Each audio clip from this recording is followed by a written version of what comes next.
O te, toi o whalofa mwhātalo whatu sa moa lo ua tunu pele. Ua, maua fo i awa noa o le, nei fo i aso ma le tai au ni ngalua. Le aso mātango fia u fo ai mai e le tua. Ia, ila au tau au auna ai mai se fo i o lau tāpua inga sa moai. Ioi, ua mawhai e fo i on tātou toi wheiloa i fsota inga whan. Nei ona po e pei ona yeli tāpol kalan. Ia, se awa tu. Ia, ila au tau whaafonga anga ma la au tau tāpua inga. Ia ni motu ngā awha mani. Langona whatawa. O papali i malan pol kalame le tampo ua ai le polango i lau tāpua inga ma lau whaafonga anga sa moai. Ia, ua mawai atu fo i telo i tūlao le ne yaso. Ia, ile ngata, ia, il soi fuanga nei ma fuang fai tonu fale a inga. Ina ua maua ava noa i le ne yaso, ia, e vi ia lava le atua. I tūlanga i pei o na whaatino ai fuanga i pei o na whaata tia mai. Ia, lea ua mai a fi le mua. Ia, e fo i lale vi inga i le atua. I le ne yaso, ai, ua maua ava noa. Ia, ua maua le ava noa o la auto o auna sa moai, ma lau tāpua inga. Koso ka whala. Toso ai lo ka kou whala. Ia, se awa tu, ia, i lau whaafonga tāpua ai. Ia, e ioe lava pali o lo whapeo no tau pōpea le whala maula le mulila. I lau tāpua inga mamana sa moai. Ia, ele ngata i tutono o lo tātunu. Ia, aia. Fafo mai o Samoa, tonu ni usila nei, Ausitalia, Amerika, ia maisi atunu o le lololangi ua whapena o na aina o lato ele on o sa ili malo. Oi, o tātou tangata. O leupu moni lea male mautautino, papali i lau whaafonga tāpua i Samoa i nei te au lingolua. Se wale se akunu o le lololangi. Ia, wa lava i mea o lo papai whanga ma si tau ia malo isi fo i malo. So le, ole mukua i ko kele o kou lea kou ke. Eo, tau te alala ta i aimo tau papa. Vai se si la vei se whaka. Eo, whawhetai i le mafuta mai, whawhetai i le fisosoani mai, ia le fisota i mai, ia e maise o la au tau tu musu. Ole me silin whawhetai le, ia le tāpol kalame sa moai, o lo mau alunga pea. Ia le au ina o le masina. I lo autou soifua folau. O la autou sa ilinga malo. Ia iso se i tu e whao le lolangi. O lea ua whapena o na tātou aitau malelea. Ia. O te ioe ma o te lito. O lo manuia oe sa moa o atunu tele. Ia. Ai, wa e tanga ia e sa moa i tūlanga e pe o na iai se laina ma se wha autunga. Ia, o mawhauwhaunga whatampo ua ai le polanga o pali i lau mai moanga ma lau tāpua inga ua o manatu ai. E ao ona toi ave seisi ave ai. Ia, e ao ona u toi tu alanga. E le ngata i lau tāpua inga sa moae a o i la tōu ua wha. Pito au ngafa i ai se langona o le nei e fiafi ma le nei te au liu malua. Ia, ona o tūlanga o lo whapeo na lātou sanga o mai ei peo o lātou langona. Ia, ua lem whai ei ona lātou tūlai mai o ni taitai. O ni whaipule sa whapena o na tutofi o lātou i tū malo, i nuu mawhio anga. Pa ia male malu o sa moa se i o mai e whale. Ia tūlanga o pu whai o malo. Ia, ma tongi se maa lelei. Ia ua lava tūlanga e pei ona yeile nei vai tau sa moai. Ia e mai se lava ua tapisa. E pa ia mane mamaru o sa moai le ngata i tutonu. O whafo mai o sa moa. Ongo le makaukia o le kovitis fumbarifa. Ia. Ua umana tuai tu sao langona. Ia. Lauofo, Lautafi, Limogi. Ia. Toi whafonga sa moa. Lauofo, Lautafi, Limoni. E le leo nou tau whaafonga mausitai. Ia, i le whainga malo ua filifilia e Samoa i lana fionga li tamaitai pālimia. Fiame na au mi mata afa. Ai meisi o le ainga kāpeneta i le taimile nei. Ia, o le avea i tu saol na ua manatu Samoa e fofonga ina i lau tāpua inga ona iai mafuanga. Ia, e iai mafuanga. O langona o le tāpol kalami. Se ava tu ai se motu ngā awha i lau tāpua inga. Ia e maise o lau mai moanga Samoa. Ia. Ua manino le nei aso i tūlanga e pei ona umai ai fo i le whātalitala noina. O i lātou e pei ona au tā ua o lātou suafa. O sui o le hero pipi. Ia, bailo lātou no whanga au tū i songi po petesa. Ia. I tūlanga e pei ona whaailoa i pea. Ia, nio lātou langona e wholinga e molitei mai o se whautuanga. O se tū mumusu a ngā i le whainga malo. Ai ua manino le whaalongolongo le tāpol kalame. O te io o lau whaafonga fo i lea Samoa. I langona tū sao o sui e pei ona au tā ua. O le kau whaaleanga. Ia. E le manongi. I le whaalongolongo o papali i o lato fina ngalo i le aso nei. Ia. O lo whapena o na lato tau ai maa pea. Ma umai o lato langona e wholinga mai. E ao i le whainga malo e whiwhia Samoa. O na usta ia o lato langona. O le ao te lenga nā o mawhauwhaunga o tangata nei. I le polo kalame ma lau tūstala i le aso nei. O lato tau mwhai e o mai mea.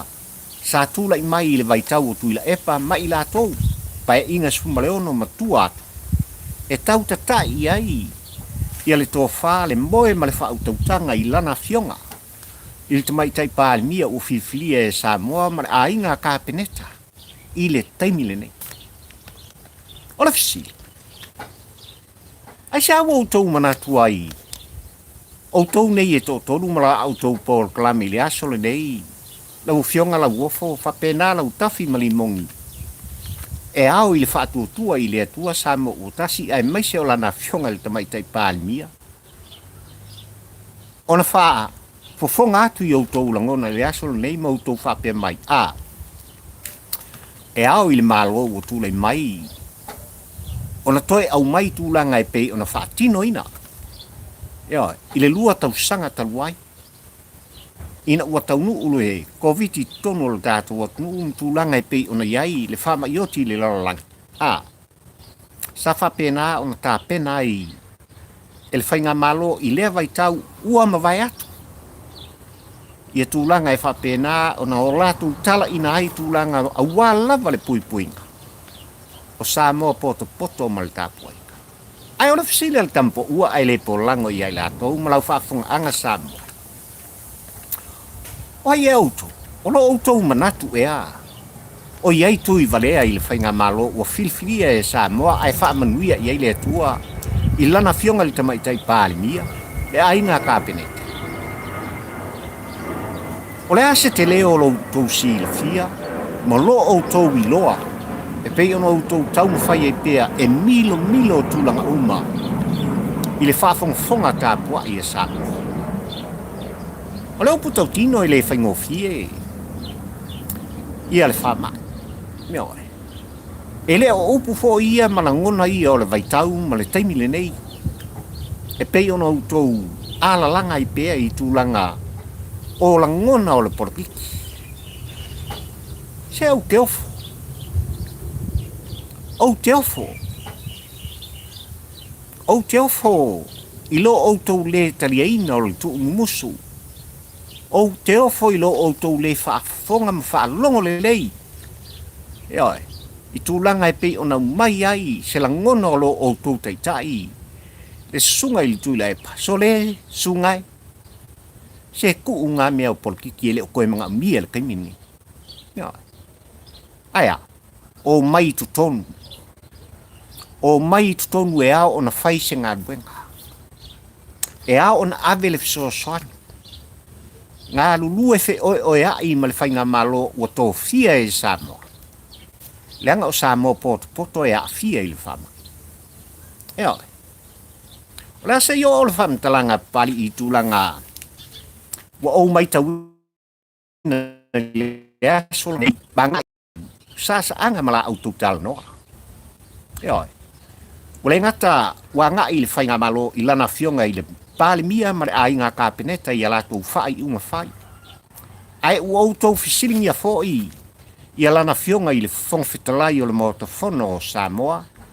Ma le longo ua longo inai I sui a whai pule uma o le mota. Yo. I le pale mene o Samoa. Ka le a whorivo le sangfua usul tatu fo. E iei mafuanga. O lo iei le tō whāma mao I lana fiong fo I le whongwhitalai. Ai sa wau tau tau whai e mi milo ai le whaafonga anga Samoa ma o maisau tau langona I le sale te tau lea. I lana fionga I le whongwhitalai ono o lo I tūlafon. Le leik, o le akako wo I tūlafon. Ia. O le memo mua o te fia wha ilo atu Samoa e malau tāpua inga. I le vai asol nei ina ua. Iai pea tūlanga e pei ona liki nai whamtalanga o le whamai ai maiso I lātou ua a fia I tutono le tātua tu e au noa ma se longo ina. O lana fionga I le tamaitai pāli mia. O le malo tuto tasi o Samoa e maise o lana kāpeneta ina ia whapeona whaalawi lo mai e lana fionga. Tūlanga e pei ona iai le puipuinga o le tātunu le whamai le au whainga ai maise foi. O tūlanga o le toe whesuia inga. O le vavao e pei ona iai lo tātunu uli taimili nei. O le alime angkule mai. Na matua I wha sao e lana fionga I le tamaitai pāli mia ma le kapeneta. Leo lo avea ma taitai fono. Ea, o whalave lave whafo se I le taimili nei. Le nio. Ea, po le asesi koe ngā kau ai nio ko whatever. Ea, le tō wha I ang fili ai meise fōi. O leo lo avea ma whaululunga. O le soifua maloloina. O le tātunu u Samoa I tūlanga. Awangi I koe o kou whaia se whaamtalanga.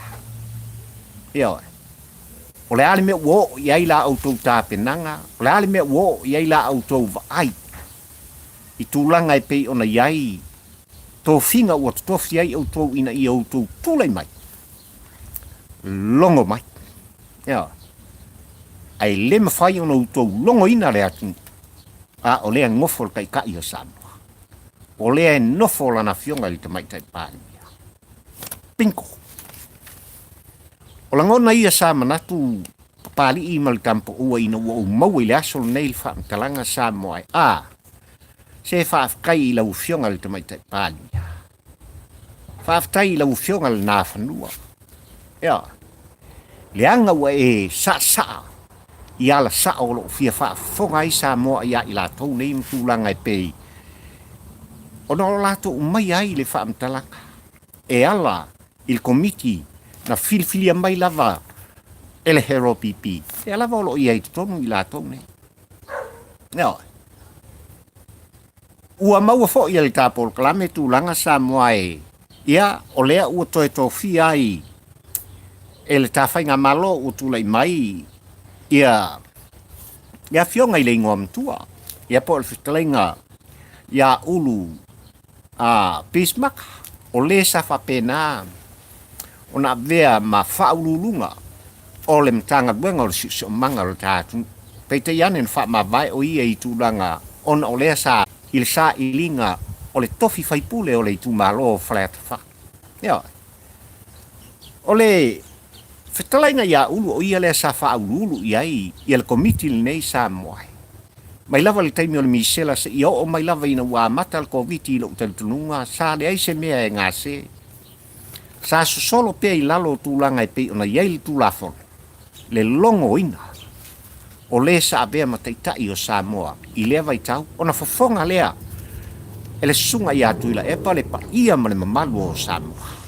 Ia, tūlanga na le tūlafon o le tau o mai e tangatani. I yala o mea. Ia. Ai ale mea le angkupung. Ang pa, Teosofi.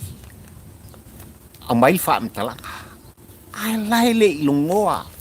Ia lana fionga I te maitai pāli mia. Male kapeneta. I tūlanga o alo mea, ma mea e whaatati ai. Ia le tūlafono o tūlanga, o whalawe lawe whafose i o le tātu usānu ai. Ia. Ai o le fisili lina pari i a i la tau nei. Ai sea wau tau tu alanga i wale ngata. I le whainga malo i ana polo kalami whai mana fuafuang whai. A walawa le pui puinga o Samoa, mai le COVID sumleiva. Ai wau tau fisili ngia le tūlanga e pi o nau mai ai avea. E le whong whetalai o le mota whono o Samoa, ina ia usu le whono. I le aso ngafua o mua nei, i le aso toru spultasi o le masina le nei. Eo, ai sa wau ko fisili ngia. E se mea utu. Wala ngona le pala ai. Eo, le omi whaani o le ale lea Samoa i leanga o le upu ale ale o le upu pala ai. Eo, ai sa no tautu ai masau ma whai loa le tele o mata upu o ngaonga i tutonu o le maota whono o Samoa. Eo, ai sa la autou pol kalame, ai mai se lava oe lea rimongi. Eo, e whoringa mai sai ate oe le ngai le kea. I tūlanga i pei ona iai, i tūla whono tū mau le maota whono o Samoa. Ea, e tū lea ma whaalau i loa. I wale si whasalau e pei ona au tā ua mua i tutonu o au se tālia, lou lava whina ngala. Ai le o lea le atoanga, o le tātianga. O mta upu o ngonga, o lea e tālia e lea tunu. E vetei ai upu i tutonu. O le maota whono o Samoa i le malai i tia whaka. Ia. E sia wautou manatu ai au, nga koe kolokolo i kua sia kako wami. Koe kolokolo i tua i le tūlanga o le lokaina o Samoa i le vaenga tolu. Aisa. O loo iai le tō whā i lana fionga le tamaitei pāli mia ma le kāpeneta. Ma o le upu tau tino lana. O loo so solo fo i tūlanga o le whai unga le pāli mia ma le kāpeneta. E ala mai le whautuanga. Ai la tō pupoto i pei ona utou tā ua. Wa iai to mai. O loo so solo le iai. Ia tūlanga o fufuanga le tā whainga mau. Ia. Ai a whai wau tau whaana nau pēa. E kolo ai ma le whono mamalu a Samoa. A se le. E leo le nā. Le aunga o wha moi moi. Le anga fo i ele i pāsia. Ia le tala wha upopo le tupe. O loo iai tupe whaatino ai. Ia fufuang whai am tanga luenga. Ai mai se lava o le COVID sfumareipa. Ia oi. E iai ngā luenga o tsau na whaatino. E le ngata fo i leo le. Tūlanga e pei ona iai le whaamsinonga mamalu o Samoa. I le ano noa i o matau. Ia oi. A le wau kou mga o e koro. Ha ha. O le filial tama o le maua. O se ngana i eita maiti. Ia. O le filial tama o le maua. Ai o se ngana wha autu i ei le launga o le centurial nā tausanga. E pei ona launga ina e le taitai o le kālesia kātolito. Ia. Leanga o le filial tama o le maua. E leise meo la lenka koso si e tātou wamia. O lo wa iai le ioenga ma le talitonunga. I lana fionga le tamaitai pālimia ai mai se o le kāpeneta. A, o leo au mai le tuu mumusua i lātou. O lo whafoina i el komiti ua tōwhia. A wā lava whaalave whafose. Ia. O le tasi o le mea Samoa i lau whafonga. Ua langona le fia o le tāpol kalame o no tūlanga. Ua manino ai e toe whaaton whalawina. E le palimia ma le kāpeneta o tūlanga. O le whaata o tonga o le komiti le nek. Ia. A whaila o le o toe tōwhia. Ia le afionga i le ngoa matua le tō wha i a uru. Pisi maka ina i whapeona toe fo i atu i le ngā luenga. I tutono le sisi o manga Samoa. A. O ia tonu alana e ao o na wha uru i el komiti le. Ai o le komiti fo. E taitai fono ai i ale pāle mia o Samoa. Ona sui tai fono ai le iai o le minsta o le si o manga o le tātu nu Samoa. Ia ka whanga solo i whailo leila. Leanga fo o ie ngafa tauri maina ma o i lātou tonu lea. O le si o manga i tūlanga i pei ona iai i e whalamlave whafo se i ma mea tupu. O mala whaana tūro ai tonu o le tātu, male lalolangi i atoa. Whaafitai o lea ua toe whaafoi. Ia tūlanga ia. I tūlanga e pei ona iai le fina ngalo le tā whainga malo.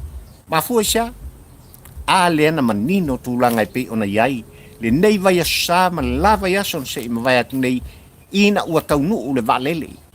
Lea sa malanga tua i la tau nei e fitu sunga le tolu i tono le tātunu usa moai ma vaku le whapai. Kaungu i le aso lulu, e whakua longo le pānimia i le aso tofi.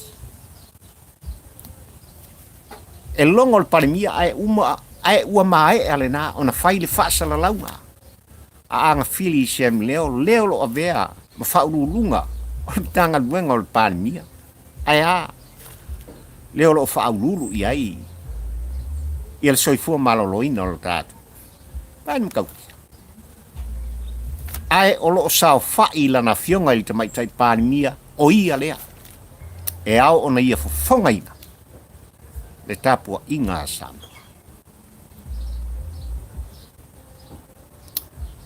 Lauofo. Lautafi. Limogi. E ofo. E mafau o pari i li tampo ua ai le polango ma le tāpua inga Samoa i outou la ngona whaalia i le asolni. Ea.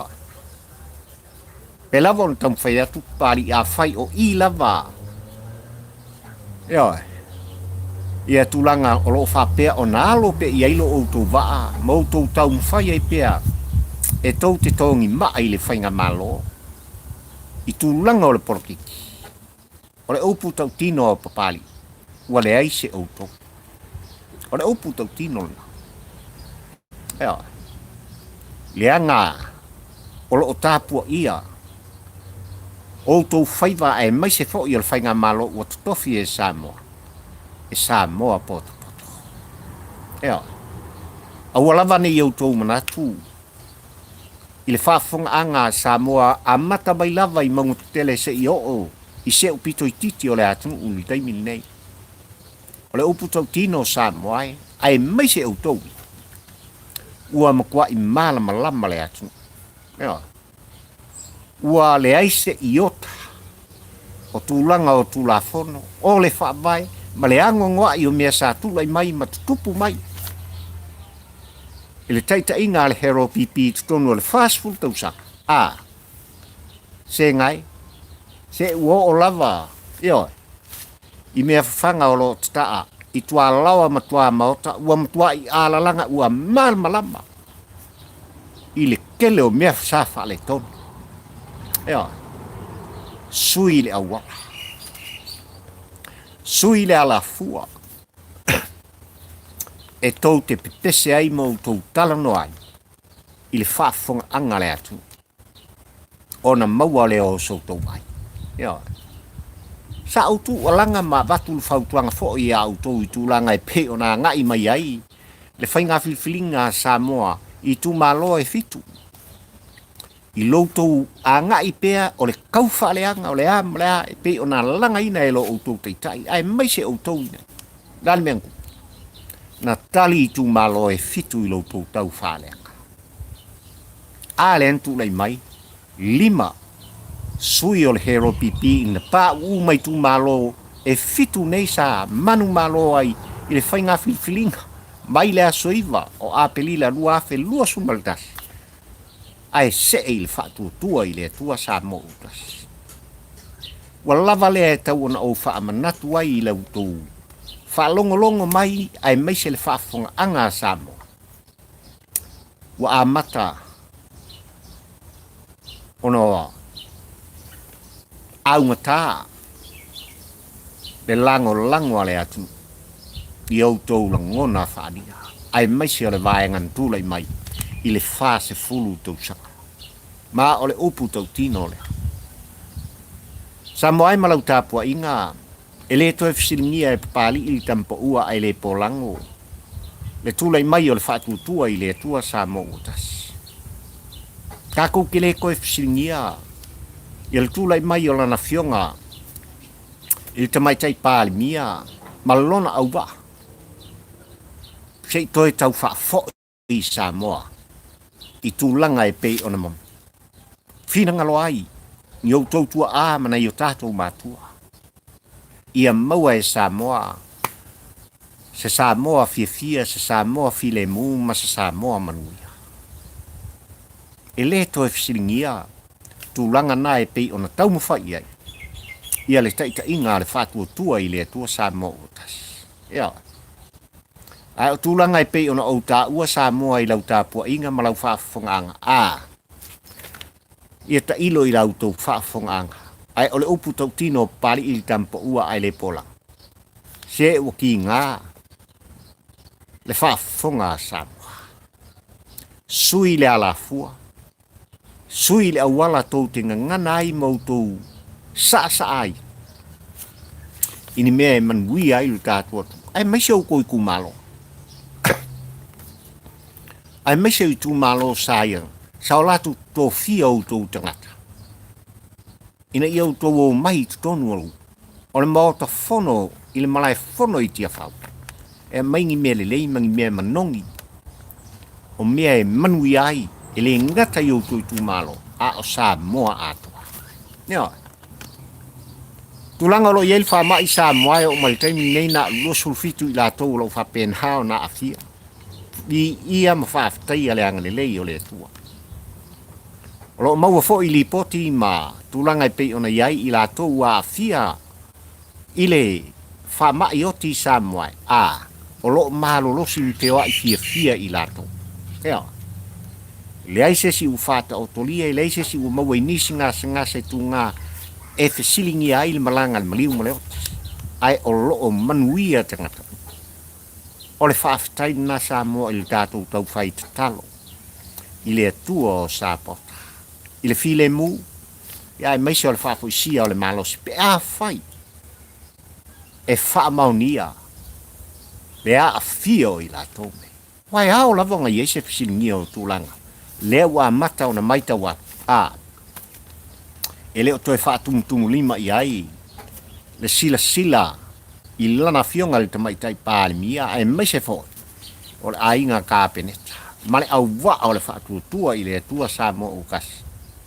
Ia i la tau nei o lo o tū masa. Ia. O lo o whapena o na la tū. Tau mawhaipe i awala e whale ngai le whainga malo o tūlai mai. A le whaatutua i le tua sa mo utas. O langona leo pali sa moa ua umanatua i. I le nei fwoi tau li ngalua se ka whiloa. Ia, se awa tū. Se motunga afa ma se manatu na o nofo ba. Ina ia whapea o na whefulu sai. Whala au mamafa i ai lau whaafonga anga ma lau tāpua inga Samoa. I tūlanga o upu whai o le tātu. Ia. Ai, Samoa e lo wātunu pele. Ia. Pea ngā uwhai au siu o ka lela vāri ki aso le kele o bia sa whapena. On tūlai mai fo i tono lia tunu ia. Ma ngā i aili tā Paul Kalame ai whaafta i le tua i le ola ma le malus. Ia. Ua maua avanoa e whapena ona o longo pui ali ina i lau tāpua inga. Ia ona o mea o lo whapea on tūlai mai tonu o le tātu. Ia.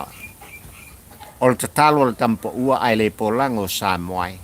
Ia whapena ona iei le anga le lei o le tua. I le pa ia ma le mamalu o le tātua tunu e le ngate i tonu o Samoa, o whafo mai o Samoa, tonu o New Zealand, Australia, a Amerika ma so se atunu o le lolangi le atu, a sia le atu Europa. O tātou uso mawhatia i atonga, ai maise o motu o le Pasifika o lo whapena. O na aitau malele ai le pa ia ma le mamalu o Samoa. Ia i le whamnianga le atua i o tōnunga. Ia. Ia o tātou maua whatasi se sāpati o mua mai sa moai i le anga le lei ma le alofa o le tamā o i laki. Ia. Ia le mana i le upu fola ala ainga sa le pi. I le aso ata ao I lautou whaafonga ma lau whaalongoloko. Ina ia whapeo na veo se fatu lei pa uifo I outou finangalo, ma lo uloto. Ia, ina ia tu mau ai pea, I olo ta tali tonunga sa moai, wana o le atua lava, o le whaavae o sa moa. O le atua le tama, le alo ma le angang pa ia. O le tātua tua le na. Ia, ai mai lei tu la sa moai ma lau whapufong anga. Ia, o le tāpo o le kalame le na. Ua manatu ai la auto au na o papali I fio I vaa ta ula mo le lua e tampo ua ai le polango. Se I moni atu se la ngona I lau mai moanga ma lau tāpo ai na. Wha manuia le tua o sa pota ia te oe le atu pele. Ai ola la auto au. Soifua ma ia manuia o sa.